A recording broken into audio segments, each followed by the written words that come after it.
Hello, Diogo, Henry. Nice to meet you, Henry. How are we today? How are you feeling? Good. Good, yeah? Yeah. Enjoying the lovely British winter that we're having? Yeah, it's absolutely great. It's really nice and rainy today. I'm just going to check some things and then we'll talk about what brings you in. So first thing, I've got your age, I've got your date of birth, okay, great. The 10th of November 1998. Yep. Perfect. And you are, what is your gender? Male. You are male, perfect. We'll come to all of this stuff in a second. What brings you my way today then? What's influenced you to come in? My goal that I have, Okay. that I'd love to achieve, is I have a bike race coming up. Bike race. What sort of bike race are we talking? It's a road bike race Okay. in the Lake District called the Fred Whitten. It's 180 kilometers. It's 180 kilometers. That's a lot of kilometers. It is a Are you an avid cyclist? I wouldn't say I'm an avid cyclist, but I do go on a cycle. You do go on a cycle, okay. And is it just to complete this bike race, or is there a time frame you want to complete it in? I do have a time frame. I would love to complete it in 8 hours, or 8 hours. around there. That's pretty hardcore. It's pretty. Okay. When is the Fred Whitten? It's in May. It's in May. Okay, so we've got. Today's the 3rd of Feb. Okay, so we're going to do some fitness testing, see where we're at, and we'll try and give you the best little plan we can with how this is all going to go through. But before we get on to talking about some fitness tests we're going to do to see where we're currently situated. So obviously you've got your plan, your goal of completing it in 8 hours. What's stopping you from doing that right now? What's a barrier? Is it, obviously it's winter, it's gross, we said it's raining today. Is going out for bike rides in the rain, obviously May's different, is that? Yeah, hindering? it's I have a bike. I have all the things I need to go for a bike ride. It's just with it being winter, I get up early to go for a bike ride, Okay. and it's dark or raining. It's discouraging. Yeah. Or when it isn't raining or dark, is when everyone else decides to go for a bike ride. Yeah, it's just raining and light, so no.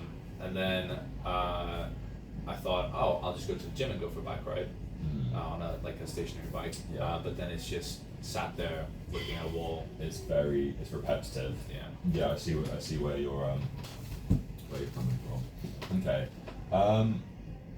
It's just weather, repetitive, all of that. Is it just accumulation of all those things? If it was summer, it'd be easier because it'd be sun. Yeah, going from place to place So whilst also cycling would be a lot more So it's enjoyable. just getting you in the fitness mindset without it being staring at a wall. Okay. Yeah. And is there, what's pushing you towards doing the Fred? Obviously, you said you're not an avid cyclist. You're a day-goer cyclist. What's pushing you towards that? My girlfriend's family have all completed it, and they've all completed it within at least 10 hours. Whereas 10 hours is the best that they've Okay. done. So I want to You want your prove my first- worth. You want your personal best to beat their personal best. Exactly. So then there's a bit of competition involved. Okay, that's pretty good. You got your time obviously that you're wanting to go towards. Okay, so what we're with the cycling, what do you do for a job? What's your a day-to-day? Currently, I'm studying. Okay. But once I finish my studies, I am gonna be an outdoor instructor. Oh, cool. What does an outdoor instructor do? Everything. Everything. Okay. Very physical, active job. Yeah. Nice. Outdoors, All even the if it's time. raining. Even if it's raining. Nice. There anything specific at work you enjoy doing the most? I like the water sports that we do. It's Okay. quite enjoyable. Very full-bodied Mm. water sports. Okay. Nice. So in your general fitness from that and from obviously your physical appearance, you're in quite good shape. Do you enjoy coming to the gym? Yeah. Nice. What do you enjoy training more so? I prefer low reps, high weight, not like hypertrophy. Strength. Yeah. Yeah. Yeah, hypertrophy strength That's training. the one. Do you enjoy doing any cardio? Is there a specific, like, of you pushing towards doing cycling, but you might not enjoy the cycling in the gym? Yeah. Well, I used to play rugby when I was younger, so that Okay. intensive like sprint Bursts. power Okay. it is enjoyable. Like I said, if it's just a continuous repetitive thing, it can be quite boring. So that sort of intense, on and off, going at things. Have you heard of something called fartlek training? I'll talk about stuff like this deeper, but just Yeah. get throwing words towards you for a minute. Very, very briefly, it rings a bell. It rings a Okay, bell. so it's very like randomized intensities coming kind of Okay, thing. yeah. Something that could maybe style you a bit more towards doing that for increasing the aerobic system. Okay, and what's your like, sleep schedule, nutrition? Nutrition could be a little better. Okay. Just coming off the back of Christmas, so And everyone gets little- Christmas weight on. yeah, picking out a little bit. Sleep schedule is good as long as I have a plan for that week. Yeah. If it's what are you doing Everything's this in week, limbo, nothing, it's- then You just sort of sleep in or go to bed Yeah, later. Yeah, exactly. Fall into those bad habits. yeah. Very easy to do. Mm. Yeah. Okay. So what we're gonna do, we're gonna take some basic measurements and things. Just for your information, whilst anything I'm writing down is gonna stay with me, or anything I type up is gonna stay on the locked computer. This would stay in the locked cabinet once we've packed it all away. Reason for that is just following the GDPR protocols. If I do need to pass anything along to GPs or people that might need that information, obviously with your consent, we can pass that along, but I won't do so without your consent. Are you happy with that? Perfect. So we're just going to go over some of the questions. So before you arrived, you filled in a parky. Yep. You remember filling in this lovely form in? Do yes. Perfect. So what we're going to do is I'm just going to read through the highlights just to see if anything has changed. So has your doctor ever said that you have a heart condition or that you should only do physical activity recommended by a doctor? Nope. Perfect. You did take note of that one. Do you feel pain in your chest when you do physical activity? Yes. Perfect. In the last month, have you had chest pain when you were not doing physical activity? No. Do you lose your balance because of dizziness, or do you ever lose consciousness? No. Okay. Do you have a bone or joint problem, for example, back, knee, or hip, that could be made worse by a change on your physical activity levels? Nope. Is your doctor currently prescribing any drugs, for example, water pills, for your blood pressure or heart condition? No. What we said earlier, you don't have, but just have the last question. And do you have any other reasons that you should not do physical activity? Perfect. And you have signed it. Perfect. So what we're going to do from here is we're going to start doing a little bit of fitness testing, but before we get into the going out and moving you around, we're going to do some height, weight, BMI, and then we're going to do a waist to hip measurement. So to start with, what we're going to do is we're going to get ourselves up. We're going to take our shoes and hat off. Perfect. And you're going to get yourself situated just against this wall, facing out towards me, nice and straight up, shoulders back and down. And I'm going to take a slight step to your right. Smart. Perfect. I'm just going to bring this down above your head. I'm just going to rest gently on the top of your head, and that's reading at 178.5. Perfect. And then what we're going to do from here, we're going to drop this down. We're going to step outside. We're going to test you, put you on the scales. Well done. We've done our scales. You're weighing today 94.6. Yep. Sound about right? I'll show you this one.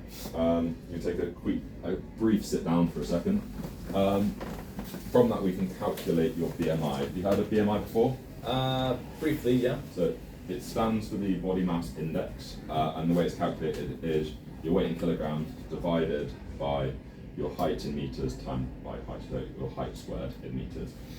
For that, we've come to 29.52, which does put you in the overweight range. Now that may seem very discouraging, but it's more of a foundation block for medical physical assessments.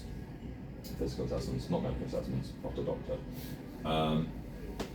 but it's more of a foundation. So it just takes into account your height and weight. It doesn't take into account the muscle mass, the fat mass, or anything like that. For instance, like rugby players, all run around for 80 minutes, incredible fitness, really muscular, all mostly considered obese, which you look at them and you're like, they're really in shape, they can run for 80 odd minutes consistently. And it's like you said, you played, it's intense, it bursts, running. Don't be discouraged by being in that overweight. Obviously, you're in good shape coming to do a bike race. And the next thing we're going to do is our waist to hip ratio. Now, for that, you're going to have to stand up again. And what we're going to do is we're going to measure round your waist in lovely centimetres. So I'm just going to get your arms to go around a T shape. Take a breath in. And that's the thing. We're going to go around where your belly button is. Correct me if I'm wrong. And for that, we're getting that number. Nice. We'll go a little bit further down. We're going to go to your hips, which is about there. Wonderful. Thank you very much. So, measured your waist at being 95.5 and your hips at 97. Nice. So if we divide that down, it's below 1. More precisely, it is 0.984, which puts you in the moderate section. It's just another way of looking at fitness levels. For a male, we mainly store most of our mass around our belly region. And that is where we store visceral fat, which can lead to complications if there is such a higher percentage of visceral fat. So being the moderate, pretty good. Nice. And then we're going to go out and we're going to do some more fitness tests out on the gym floor. So if you're ready in the gym clothes you're wearing, we can go and do that. Perfect. So the first thing we're going to do is the Cooper's run. And then we're going to go and we're going to do a sit and reach test. Okay. So, and we're back in. Nice. Well done, dude. Smash the Cooper's run.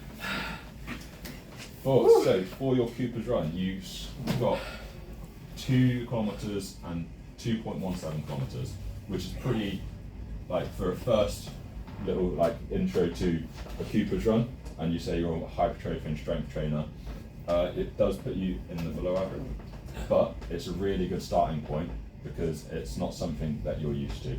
Something that I did notice when you were running is that you run quite a lot on your toes, so it looks like designed for rugby. You've obviously got your studs, a bit more grip, that intense sprinting. So a longer distance, maybe when we do it again, we can focus a little bit more on heel toe or the running techniques, and just get you through that way. But some bit yeah. And then sit and reach test, you've got a 25 centimeters, which puts you in the excellent category. Very impressive, good bit of flexibility. From this, made you run for 12 minutes and made you reach out. We're going to make some SMART goals. Now, for you, obviously your overarching goal, complete the thread. SMART goal for you, we've got a short term, a medium, and a long. The short term is going to be done for the first 2 weeks, and then we're going to work on our medium goal whilst continuing to do that first goal. And then we've got a long one, which is 12 weeks. So short term 2 weeks, medium term 6, long is 12. Your short term, I'm going to get you to attend 2 spin classes a week. Does that sound manageable? Yeah. The reason I'm getting you to do a spin class, it's just that constant changing of intensities. It's for a set duration, so you can attend a longer or a short spin class, but it's that constant changing intensities.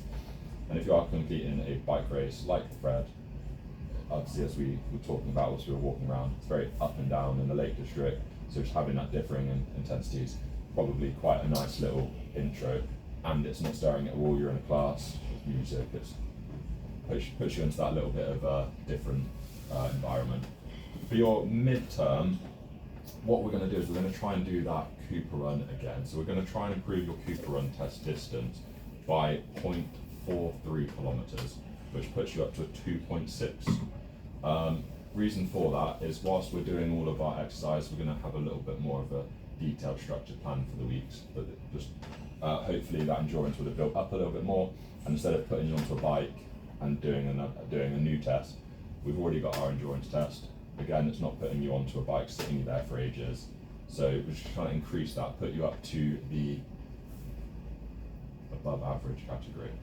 Yeah. And then long-term goal is not actually an endurance-based one.